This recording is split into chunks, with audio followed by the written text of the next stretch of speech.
अनपढ़ व्यक्ति से घातक है आधा अधूरा नॉलेज रखने वाला इंसान। वो समाज के लिए बहुत घातक है दोस्तों, क्योंकि खुद को नॉलेज है ऐसा लगता है लेकिन होता नहीं है। ऐसे ही एक पंडित है स्वामी आनंद स्वरूप।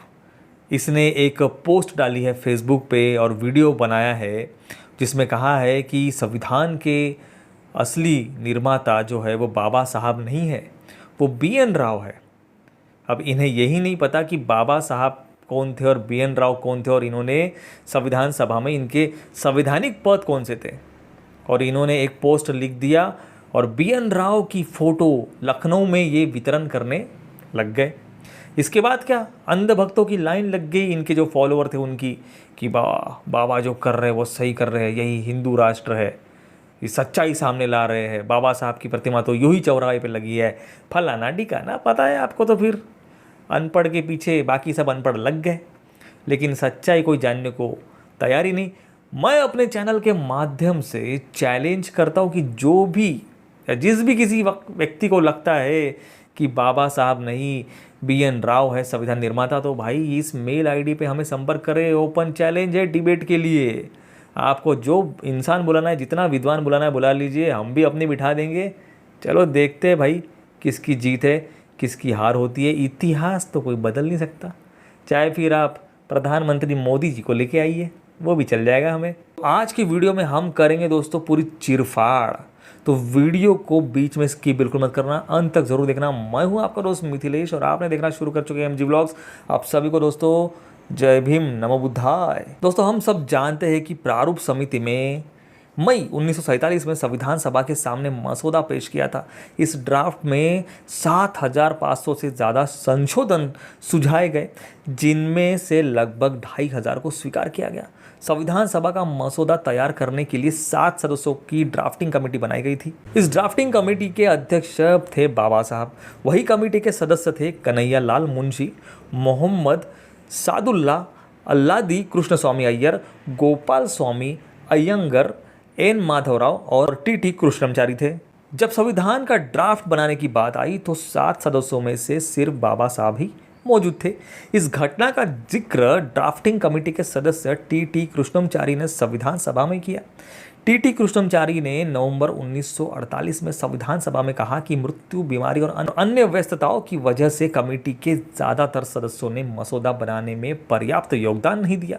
इसके चलते संविधान तैयार करने का बोझा जो है वो बाबा साहब पर आ पड़ा। दरअसल संविधान सभा की प्रारूप समिति में जिन 7 लोगों को रखा गया उसमें से एक सदस्य बीमार हो गए, 2 दिल्ली के बाहर थे, एक विदेश में थे, एक ने बीच में ही इस्तीफा दे दिया, वही एक सदस्य ने ज्वाइन ही नहीं किया। इस तरह से 7 सदस्यों वाली कमेटी में केवल बाबा साहब के कंधों पर संविधान का ड्राफ्ट बनाने की सारी जिम्मेदारी आ गई। आकाश सिंह राठौड़ की किताब Ambedkar preamble a secret history of the constitution of India में इसका उल्लेख है कि ड्राफ्टिंग कमेटी की बैठकों में सभी सदस्य मौजूद नहीं रहे, जबकि डायबिटीज़ और ब्लड प्रेशर से पीड़ित होने के बाद भी बाबा साहब ने संविधान तैयार करने में कोई कसर नहीं छोड़ी।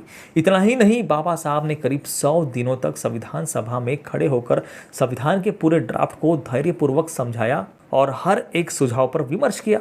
अब समझते हैं दोस्तों कि BN राव की भूमिका क्या थी। BN राव ने संविधान सभा के संवैधानिक सलाहकार के रूप में कार्य किया और संविधान निर्माण प्रक्रिया के दौरान कानूनी और तकनीकी सलाह देने में महत्वपूर्ण भूमिका निभाई। हालांकि वे प्रारूप समिति के औपचारिक सदस्य नहीं थे, लेकिन उनकी विशेषज्ञता और मार्गदर्शन ने भारतीय संविधान को आकार देने में महत्वपूर्ण भूमिका निभाई। भारतीय संविधान के एक अमेरिकी इतिहासकार ग्रेनविले ऑस्टिन ने अपनी पुस्तक the Indian constitution cornerstone of a nation में उल्लेख किया है। संवैधानिक सलाहकार BN राव को संविधान निर्माण में महत्वपूर्ण लोगों में रखा जाना चाहिए, हालांकि वे विधानसभा के सदस्य नहीं थे।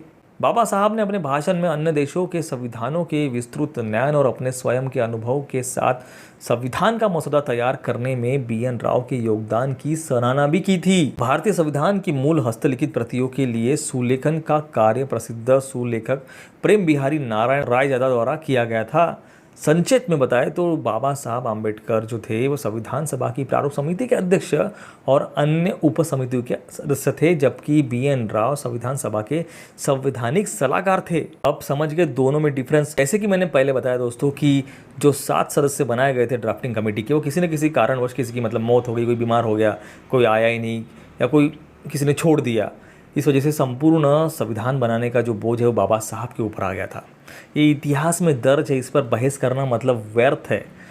ये मैं नहीं, ये मोदी जी भी कहते, ये पूरी संपूर्ण भारत, संपूर्ण दुनिया, इतने बड़े बड़े लेखक इतिहासकार हो गए, उनका कहना है, मेरे बोलने से क्या होने वाला है। मैं तो एक छोटा मोटा भाई बुद्धिस्ट इन्फ्लुएंसर हूँ, आम्बेडकराइट इन्फ्लुएंसर हूँ बस। BN राव जी को भी बाबा साहब ने ही क्रेडिट्स दिया है। उन्होंने ही अपने भाषण में, जब वो भाषण दे रहे थे 26 नवंबर के वक्त संविधान सभा के वक्त, तब उन्होंने ही BN राव और काफ़ी जितने भी सदस्य थे सबको सराहा है कि इनके वजह से ही ये संविधान बना है, कंप्लीट हुआ है। इसका क्रेडिट जो है वो इन्हें भी जाता है। संपूर्ण सभा में बाबा साहब इकलौते ऐसे थे जो सारे जितने भी लोग बैठे थे उनके प्रश्नों के उत्तर दे रहे थे। जिसको भी जिस भी विषय पर, जो भी संविधान किताब में जो लिखा था, जिसको भी कोई डाउट था, उसके सारे प्रश्नों के उत्तर बाबा साहब के पास थे। इस डर की वजह से कुछ लोगों ने तो प्रश्न भी नहीं पूछे बाबा साहब से। ये भी भाई आपको देखने को मिलेगा इतिहास में। तो दोस्तों, आई होप कि जो लोग पढ़े लिखे हैं वो लोग समझ गए होंगे कि BN राव जी का कितना योगदान है संविधान बनाने में और बाबा साहब का कितना योगदान है। ये वीडियो मैं उन्हीं के लिए बना रहा हूँ जो लोग समझदार लोग हैं। बाकी लोग जो है वो इस वीडियो से दूर रहे भाई, क्योंकि उनको हजम नहीं होगा। तो जल कुकड़े बाबा साहब से ऑलरेडी जलते हैं। दोस्तों, कैसी लगी आपको हमारी ये जानकारी, हमें कमेंट में ज़रूर बताएं। आप सभी को दोस्तों जय भीम, नमो बुद्धाय।